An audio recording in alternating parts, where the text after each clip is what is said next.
Ya está bloqueado por YouTube. Oye, este YouTube es un malvado. ¿Qué creen que escuchan de fondo? Exacto, es el himno de Francia, más conocido por nosotros y por todo el mundo como la Marsellesa, donde tenemos entonces esta hermosa melodía revolucionaria que marca el paso entonces de lo que vamos a comenzar a ver el día de hoy. Hoy veremos la Revolución Francesa. Mi nombre es Álvaro Álvarez, soy el loco profe de historia, soy tu profesor querido. No sé si querido, pero sí, yo espero que sí. Y estás viendo entonces esta clase. Muchísimas gracias por la espera, sé que es un poquito tarde. Los que saben a qué me refiero. Así que les doy la bienvenida el día de hoy entonces a esta clase de la unidad 2, donde estamos viendo la ilustración y los procesos revolucionarios. El día de hoy, Revolución Francesa. Comenzamos.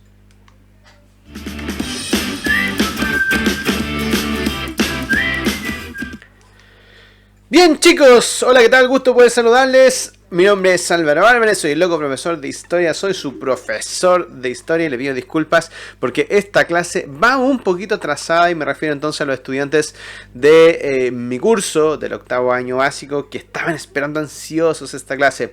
Pero a todos ustedes que le están viendo desde el YouTube también, porque hacemos clases en paralelo, darles la bienvenida nuevamente a esta clase. Si has seguido todas las clases de octavo en este canal, te agradezco muchísimo porque ya nos comenzamos a meter de lleno en lo que son estos procesos revolucionarios y que ya es como la parte final entonces de esta unidad. Y para ello entonces...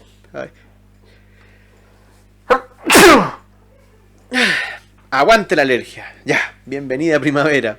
Y para eso entonces vamos a seguir explorando lo que había sido entonces estos procesos revolucionarios que van a marcar el paso y la pauta a lo que va a ser entonces posterior al siglo de las luces, el siglo XVIII. Entonces vamos a ver cómo entre el siglo XVII, XVIII y XIX aparecen todos estos procesos revolucionarios. Sí. Hoy se escucha de manera distinta, de manera FM. ¿Y por qué? Porque fíjense, miren, estamos ahora profesionalizando un poquito más el sonido y ahora tenemos un sonido surround, envolvente, ¿no? Tenemos de hecho, incluso hasta se escucha mi voz más normal y esa es como una voz media de pito, media gangosa. Y que es debido entonces a la rinitis crónica que tengo, que sufro y que lamentablemente eso así, mi triste vida. Empezamos octubre, un nuevo mes. Han pasado muchos meses desde que comenzamos esta loca aventura, ya que fue una invitación que nos hizo la pandemia a quedarnos en la casa y finalmente poder disfrutar. Y además de eso, estar en contacto con los profesores, estar en contacto con lo que va a ser tu formación académica.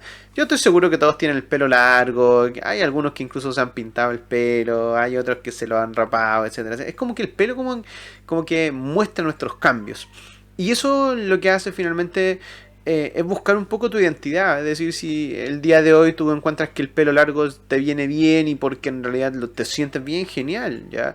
Y eso es una de las oportunidades que ha dado en este caso también la pandemia, de poder hacer muchas cosas que yo siempre les digo, hagan cosas que durante su tiempo no podían hacerlo porque no tenían el tiempo necesario. Hoy en día pueden leer, pueden dibujar, pueden escribir, pueden ver monos, pueden ver Netflix, qué sé yo.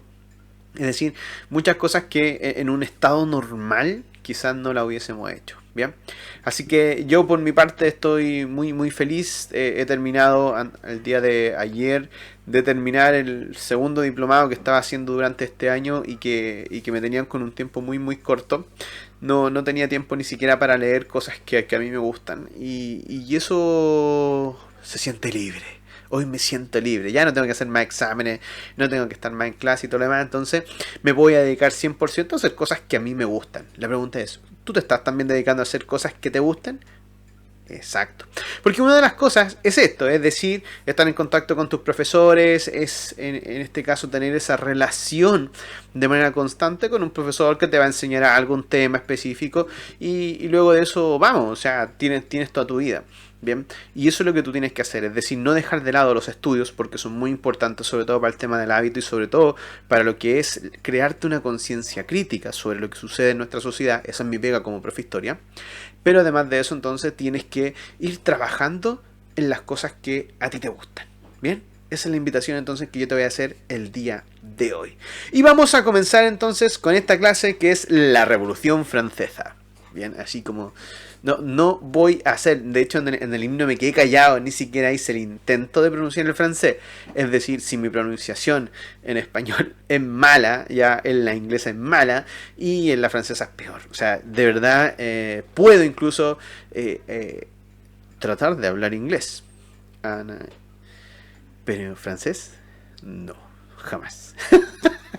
No, suena horrible. Bien, chicos, entonces ahí está, Revolución Francesa, parte 1, ese es el título para que lo puedan poner en su cuaderno, para que comencemos a tomar apunte. Y como te digo siempre, esto es un video, por eso tú lo puedes adelantar, lo puedes atrasar, puedes hacer finalmente lo que tú quieras con el vídeo.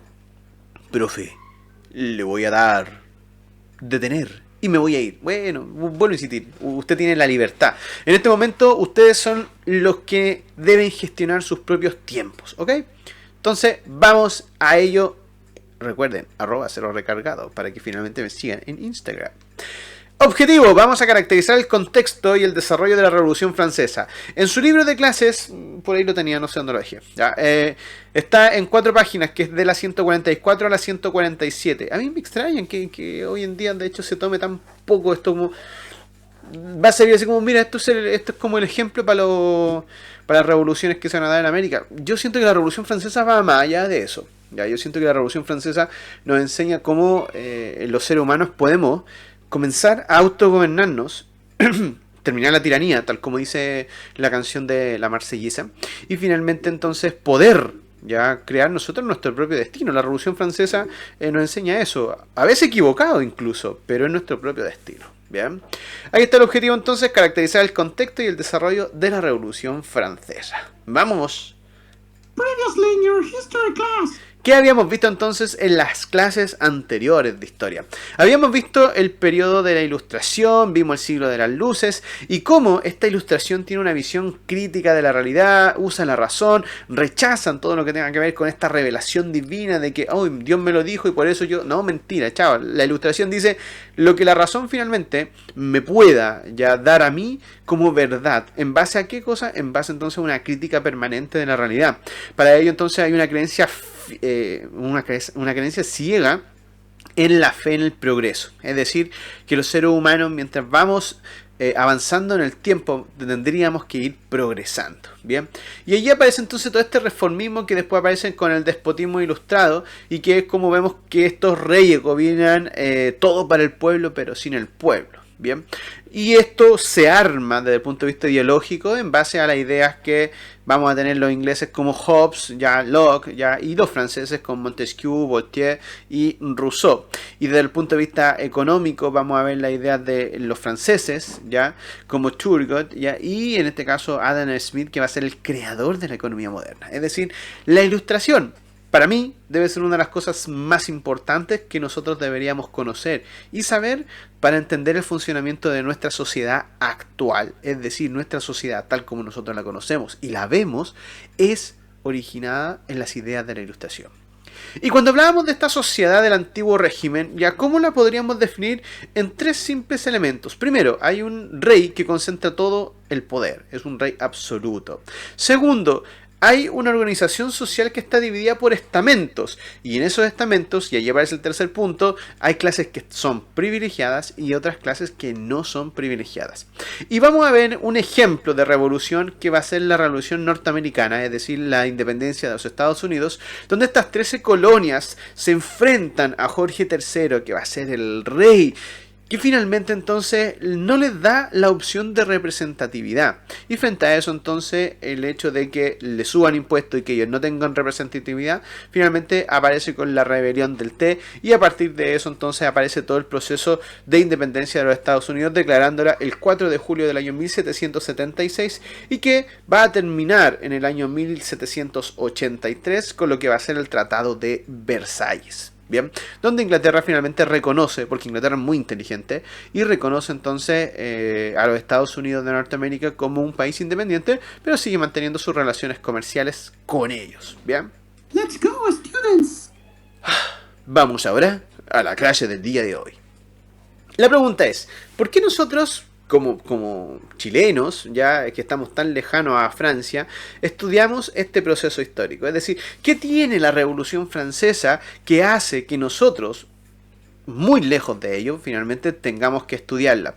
Primero hay que entender que la Revolución Francesa, desde el punto de vista de la historia universal, es un punto de ruptura. Es un punto de ruptura donde todo lo que era antes de la Revolución Francesa se va a hacer llamar entonces el antiguo régimen, y las formas en las cuales nosotros vamos a ver la realidad y el mundo va a ser completamente distinto. Se inicia una nueva era, con una nueva cosmovisión. Por eso que es tan importante entender la finalidad que tuvo esta Revolución Francesa, es decir, no solamente poder terminar con el rey, ¿ya?, y una monarquía, sino que también poder cambiar y tener los cimientos de una nueva sociedad, y que son las sociedades basadas en el ideario republicano. Y eso, ¿cómo lo vamos a hacer? Ya a través de un largo camino, de un tortuoso camino, donde se va a ir haciendo mucho ensayo y error, que se va a ir aprendiendo, y por esa misma razón hay que entender que el punto de inflexión es la Revolución Francesa. Es decir, dentro de la historia del ser humano, la Revolución Norteamericana es importante, pero la Revolución Francesa es fundamental. Es, de hecho, ya el acontecimiento más importante que va a tener este mundo contemporáneo. ¿Por qué? Primero, dejan de existir la monarquía absoluta. Es decir, imagínate, terminar con una forma de organización política en base al poder del pueblo, ya eso es tremendo. Luego termina el sistema económico feudal, y que no solamente va a ser el ejemplo de Francia, es decir, luego de Francia vamos a ver todas las revoluciones americanas que se van a dar entonces con la independencia de los países americanos de la corona española. Y luego entonces se rompe esta sociedad estamental, donde estaban estos grupos privilegiados y no privilegiados, poniendo entonces en discusión, pero también en el contexto social, lo que van a ser los derechos naturales que puede tener el ser humano. Entre ellos, el de la propiedad privada, es decir, el derecho a poder tener algo que sea mío. Ahora, cuando nosotros hablábamos de este antiguo régimen y hablábamos de grupos que eran privilegiados y los no privilegiados, fíjense allí en esa pirámide social. Es decir, está el rey por sobre todo, ¿ya? Y luego entonces está el alto clero y el bajo clero, que siguen siendo grupos privilegiados. Y luego entonces la nobleza de corte, ¿ya? La nobleza de toga y la nobleza y la pequeña nobleza. Ahora, estos grupos que son los privilegiados, ¿por qué se dice que son privilegiados? Bueno, no solamente porque tienen los recursos económicos, sino porque también, además, ya ellos no pagan impuestos. Entonces, frente a eso uno dice, a ver, hay algo que aquí no me calza. Es decir, los que más dinero tienen, ¿no pagan impuestos? No pagan impuestos. Entonces, eso es lo que hace... Oye, se me ve el... oh, se me ve un mechón raro. Bueno, eso finalmente es lo que hace, chicos, que uno diga, a ver, pero esta cosa entonces no está bien, pues esta cosa está mala. Es decir, ¿cómo la gente que más plata tiene no paga impuestos? ¿Bien? Y ojo, porque ya desde el punto de vista económico se habían querido hacer ciertos cambios, y que, por ejemplo, todos pagaran impuestos, ¿ya? Y ahí vamos a tener este ministro de Economía que tiene Luis XVI, que dice, oye, ¿sabes qué? Todos deberían pagar impuestos, y que él le dice, no, ¿sabes qué? Estáis purando jugo, ándate aquí. ¿Ya? Y de hecho lo echan, literalmente. Entonces, y frente a eso tenemos un grupo de no privilegiados. Por un lado, tenemos gente en el campo y tenemos gente también en la ciudad. ¿Ya? Entonces tenemos clases populares, ya una pequeña burguesía, una alta burguesía y una burguesía alta, que en este caso está compuesto por los rentistas, por los banqueros, y que en el mejor de los casos podrían llegar a considerarse como una pequeña nobleza. Pero la verdad las cosas es que este estado llano, es decir, todo este grupo que es el pueblo, está constituido entonces por todos quienes ya no tienen ningún privilegio. Y entonces, si bien la burguesía podía tener lo que era entonces una mejor situación económica, ya, porque en general eran comerciantes o profesionales que eran que trabajaban y que en general tenían un buen pasar económico, pero frente a eso, ya, pese a que tenían una buena situación económica, lo que no tenían entonces eran participación política. Entonces, la gran pregunta es, si además de no tener participación política, si además de no ser parte de toda esta cosa, yo soy el que paga los impuestos, yo soy el que trabaja y además tengo que, ¿para qué? Para mantener a un grupo de privilegiados. Eso va a comenzar entonces a perforar socialmente y va a crear entonces las condiciones de un estallido. ¿Un estallido en base a qué? En base a la injusticia, en base entonces a lo que va a ser este régimen que tiene grupos diferenciados de cada uno de los integrantes de la sociedad. Es decir, o eres privilegiado o no eres privilegiado. Bien, ¿se podía ascender socialmente? Sí, obviamente que sí. Es decir, yo podía ser desde un mendigo, transformarme en un jornalero, en un siervo, en un campesino. Sí, podía ser, pero la movilidad social es muy lenta, muy reducida. Entonces, por esa misma razón, entonces tenemos que el estado llano ya lo formaba gran parte de la población y eso va a acarrear ¿qué cosa? Un descontento general.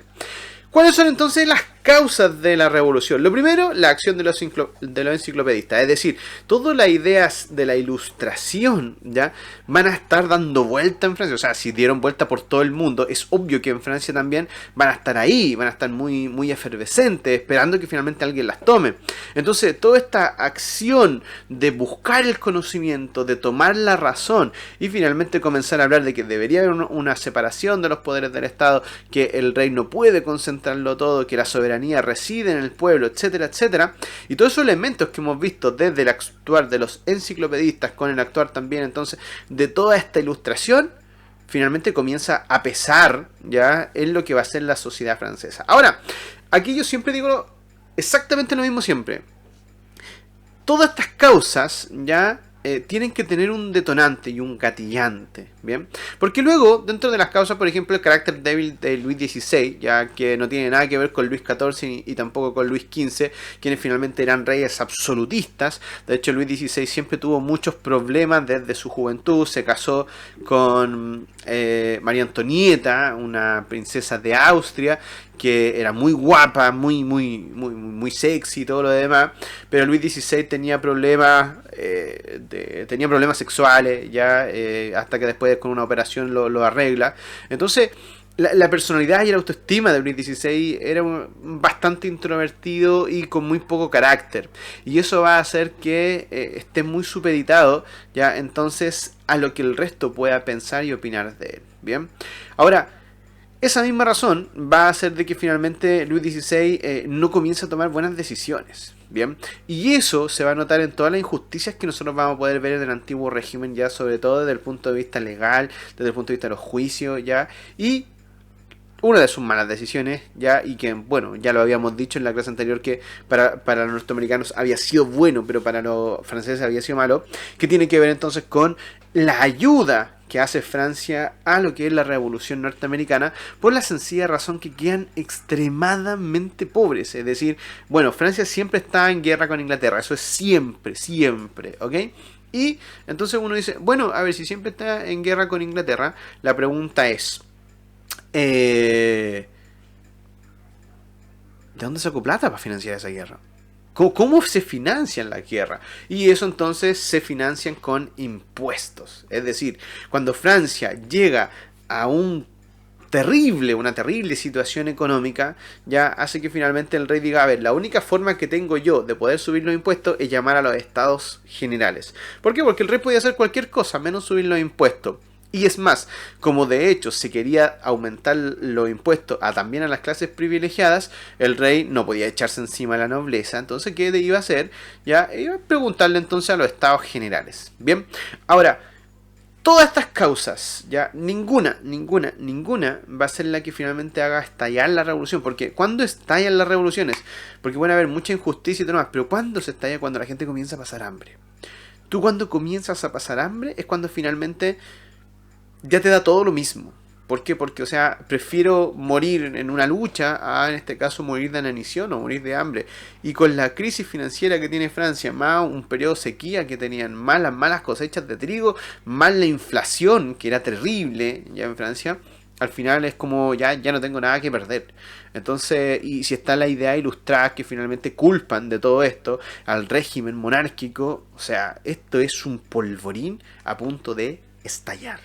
Y cuando comienza entonces allá a la mecha a comenzar a hacerse más corto con los estados generales. Los estados generales los va a convocar en este caso Luis XVI. ¿Para qué? Porque la idea de él era que estos estados generales con estos 1200 diputados, ya más o menos, no son un poquito menos de 1200, ya, pero lo que busca es que los tres estados, es decir, el primer estado con la nobleza, ya el segundo estado con el clero y el tercer estado con el estado llano, es decir, el perraje, el pueblo en general, ya puedan llegar a un acuerdo en cuanto a subir los impuestos. Entonces, ¿qué es lo que buscaba Luis XVI? Que finalmente los estados generales dijeran, ok, subamos los impuestos para todos, y los estados generales van a decir, sí, no, sí, no, y van a decir que no.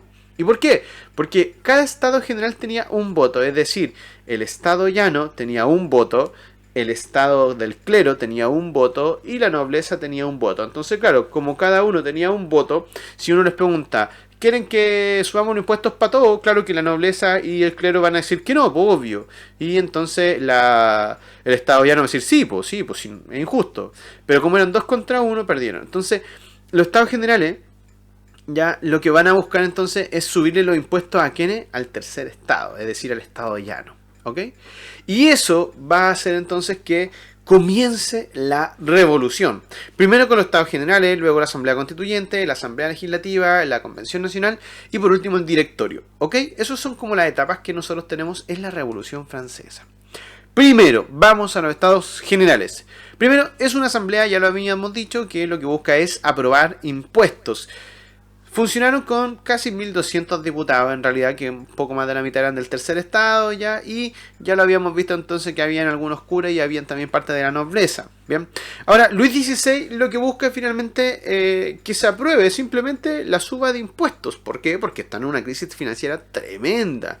Ya, ahora, ¿cuál es el punto? En que en los estados generales ya en el tercer estado decía, oye, mira, acá lo que hay que hacer, ya finalmente, es, si somos 1200 personas, que cada uno valga un voto, si eso es sencillo. Entonces preguntemos lo mismo, pero que cada uno valga un voto. Y no la forma en que entonces Luis XVI quiere que sea, es decir, un voto del estado, en este caso de la nobleza, un voto en este caso del clero, es decir, de los curas, ¿ya? Y un voto del estado llano. Es decir, claro, ellos van a ponerse de acuerdo y van a votar.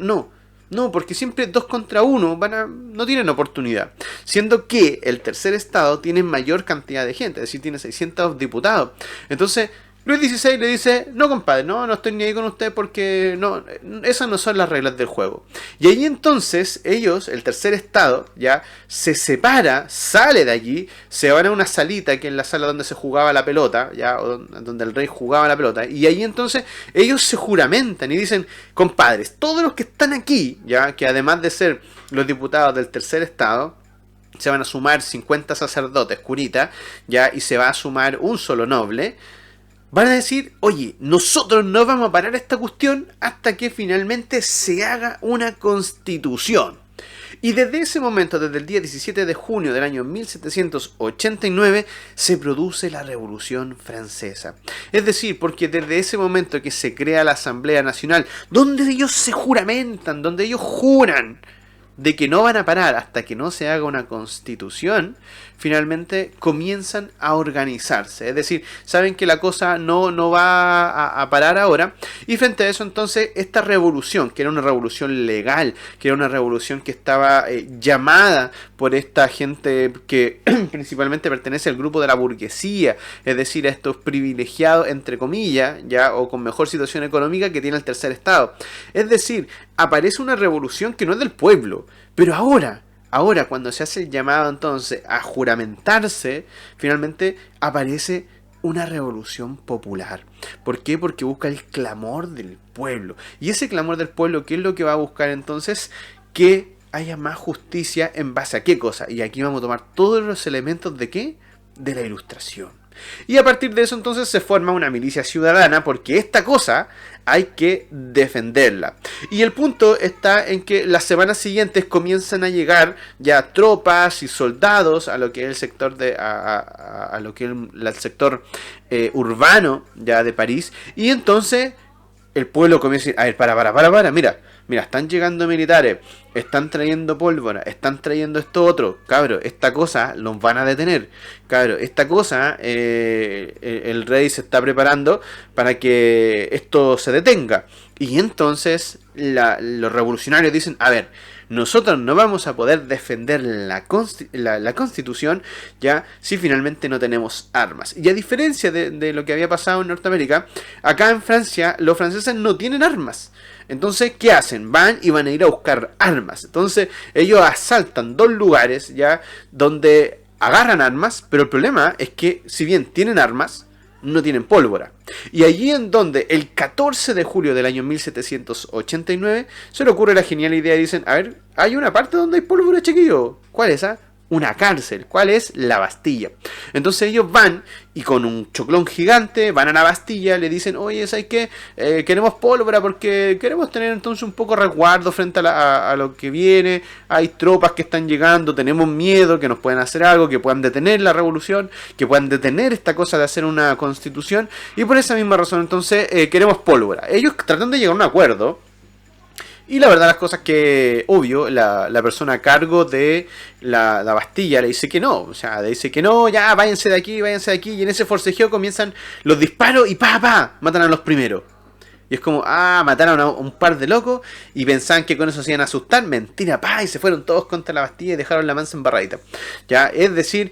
Y durante todo el día estuvieron ahí el 14 de julio, dándole finalmente hasta tomar la Bastilla, obtener la pólvora. Y con esa misma razón entonces ahora ya no solamente teníamos a un grupo, que es el pueblo que busca una constitución, ¿ya? Sino que además ahora tengo un pueblo que está armado. Y está armado y tiene pólvora y está dispuesto, porque ya lo hemos visto incluso hasta morir. Entonces ya habíamos visto que esta revolución nace entonces por parte de la burguesía, que lo que busca finalmente es tener mejores privilegios, ¿ya? Y hacer esto un poco más justo. Pero ahora se transforma ya en una revolución ya no solamente de un grupo, es decir, no solamente de la burguesía, ¿ya? Sino que ahora es una revolución completa. Ahora, a partir de entonces se crea la Asamblea Constituyente, que es una nueva etapa de la Revolución Francesa donde vamos a tener a los grandes protagonistas con Mirabeau, ya Robespierre y Barnabé. Entonces vamos a ver cómo finalmente la Asamblea Constituyente va a comenzar a organizar los comités. Primero organiza el Comité de Constitución, que son los que se van a encargar de redactar la Constitución, y el Comité entonces de Hacienda. Desde este momento con la Asamblea Constituyente, Francia comienza a ser una monarquía parlamentaria. Es decir, el rey ya no es un rey absolutista.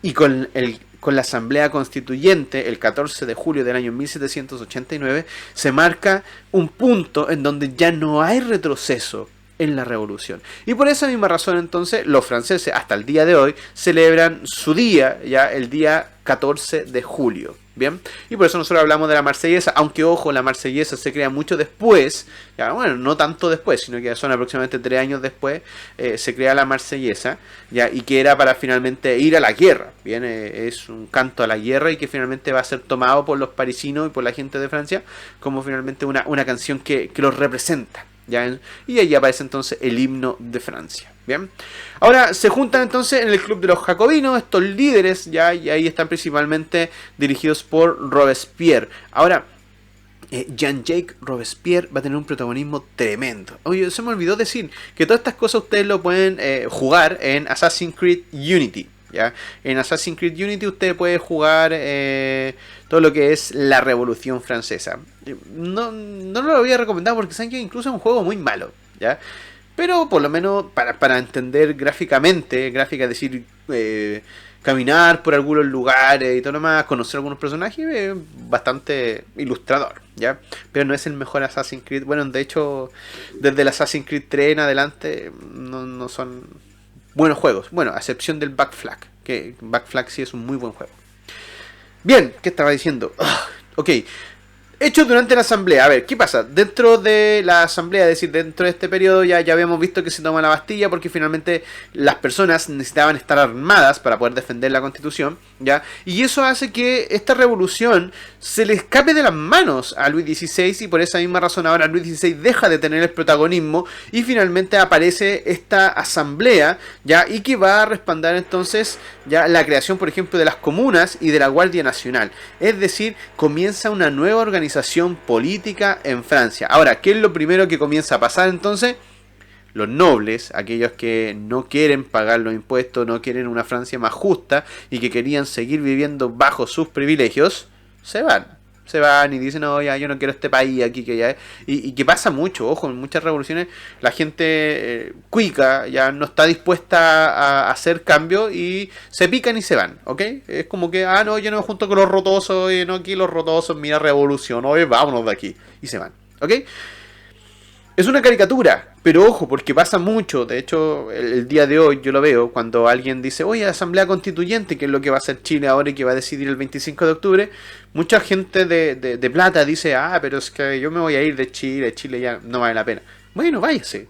Y la gente en Francia dijo exactamente lo mismo, ya váyanse. Si no quieren estar acá en Francia, váyanse.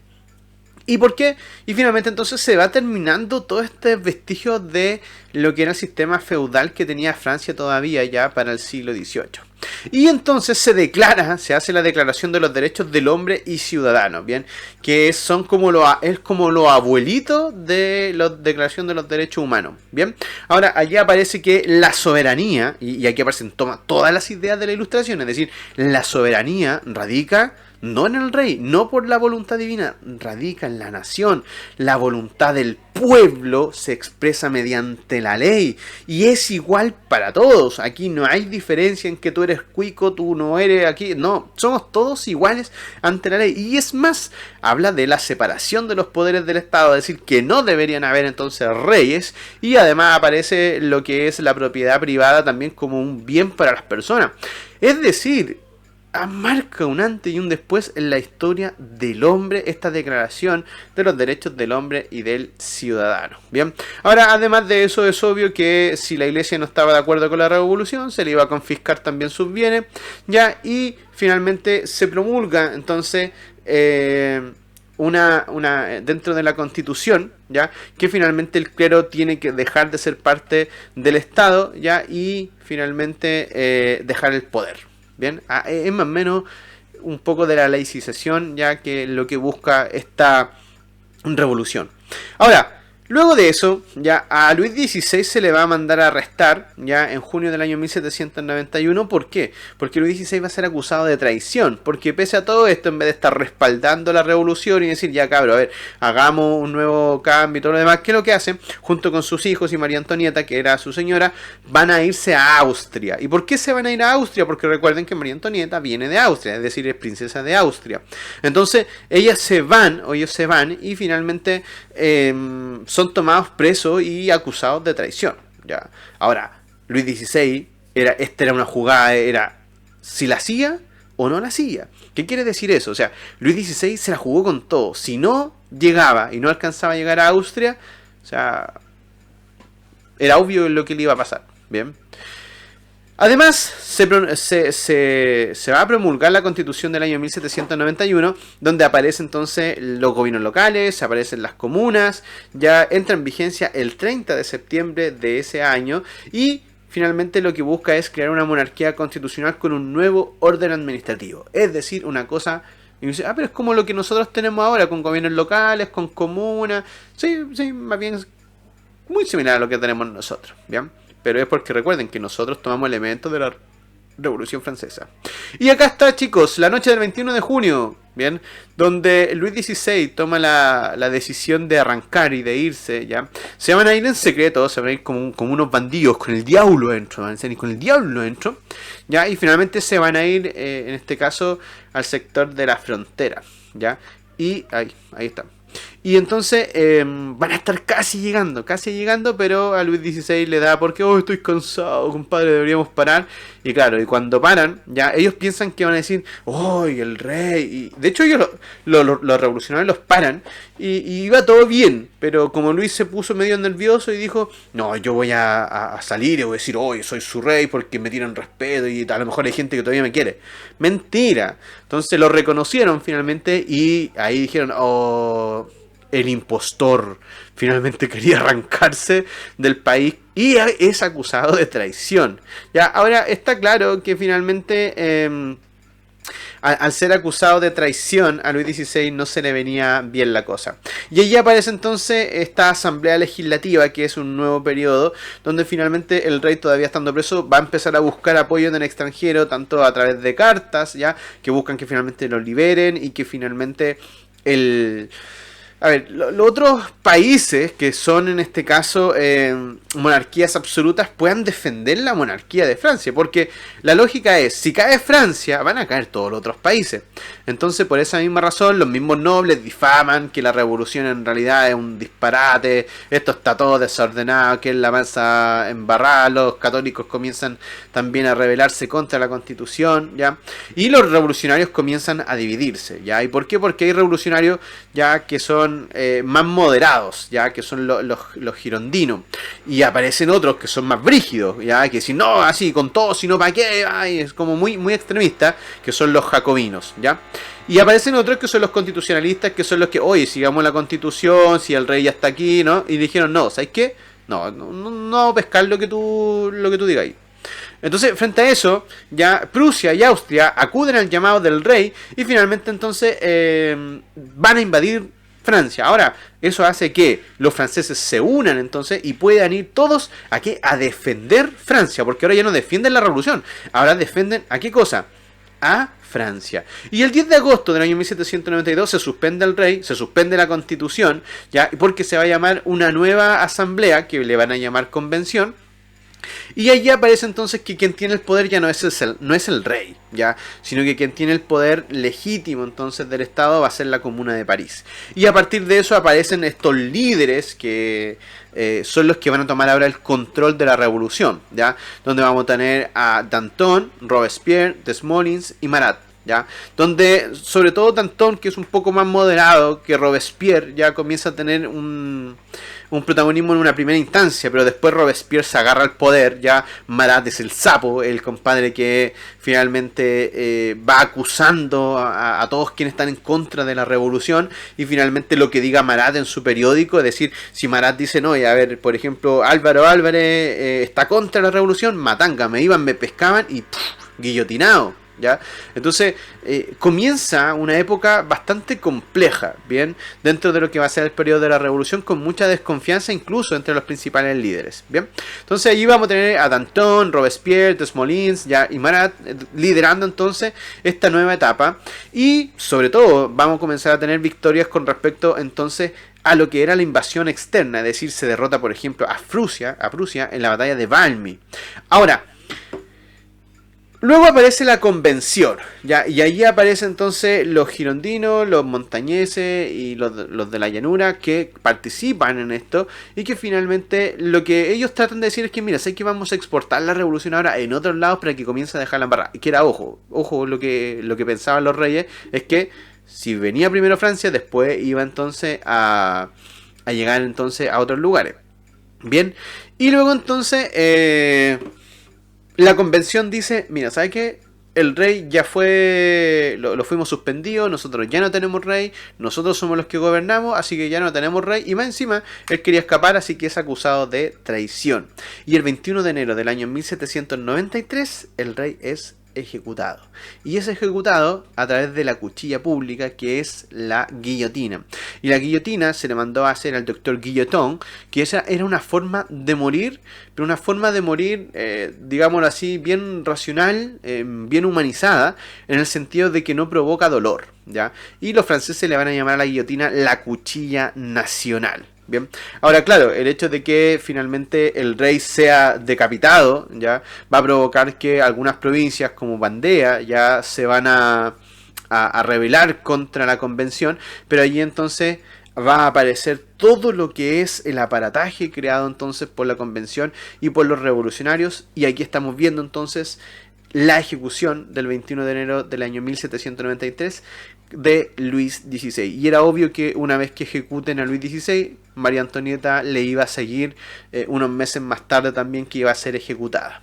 Bien, ahora es bien interesante porque Francia sigue siendo invadida, ya se siguen defendiendo, el grupo de montañeses va a tomar el control ya de lo que va a ser el gobierno, y a partir de eso aparecen los nuevos comités, el comité de salvación de salvación pública, ya el comité de seguridad general y el tribunal revolucionario.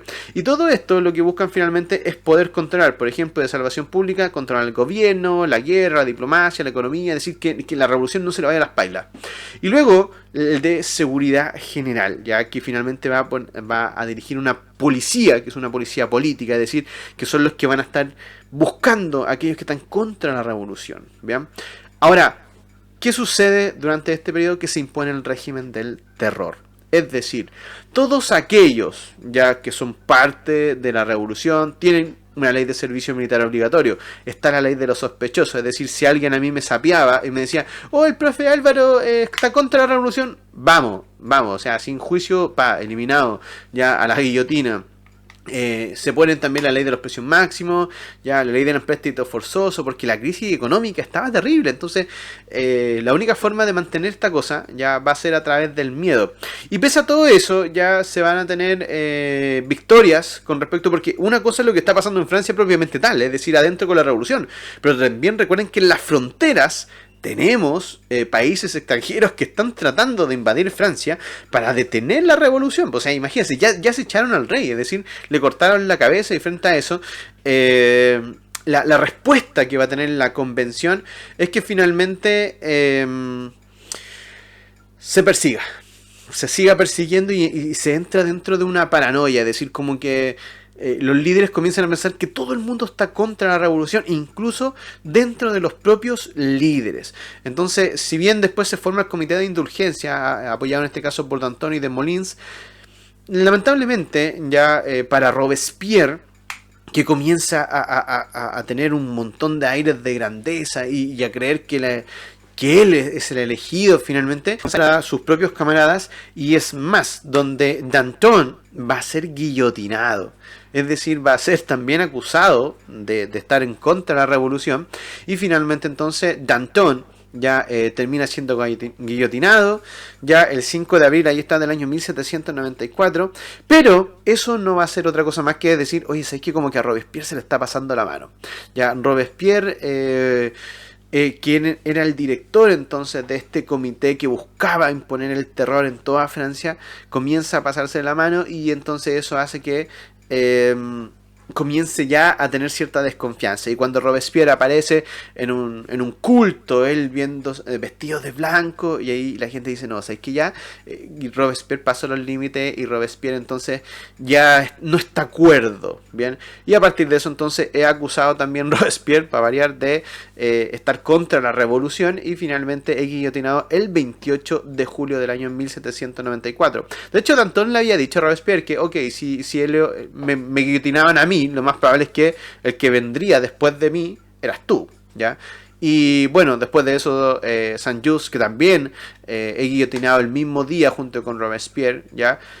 Y a eso uno le va a sumar el asesinato de Marat, ya, por Charlotte Corday.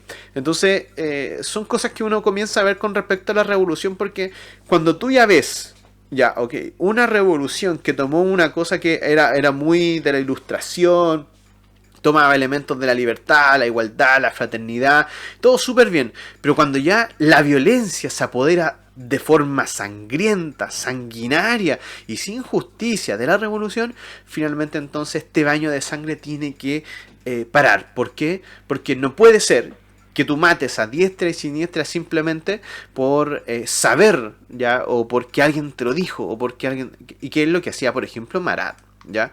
Entonces, allí es donde nosotros vamos a poder ver cómo finalmente Charlotte Corday, ¿ya?, va y ella mata a Marat, ¿ya? Y de hecho Charlotte era una chica que venía del campo y que había sido en este caso asesinado su marido y sus familiares, y por esa misma razón él se puso en contacto con Marat y le dijo: oye Marat, ¿sabes qué? Yo tengo información de acá de la Normandía que te puede servir, entonces como acá en el norte no hay mucha gente que informe, yo te voy a informar.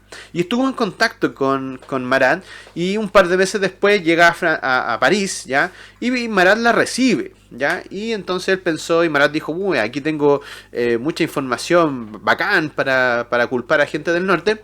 Y acá yo voy a leer una cosa bien interesante que me gustó mucho de Juan Serrano, que la escribió. Esto no, es una imaginación de él, se puso en el lugar de Marat e hizo entonces un relato de lo que él estaba. Dice: Charlotte entra en la habitación, la escucho con atención, pero en lugar de darme la valiosa información que esperaba procedente de Normandía, en nombre de su marido y otras personalidades ya ajusticiadas por mis radicales publicaciones, me apuñaló.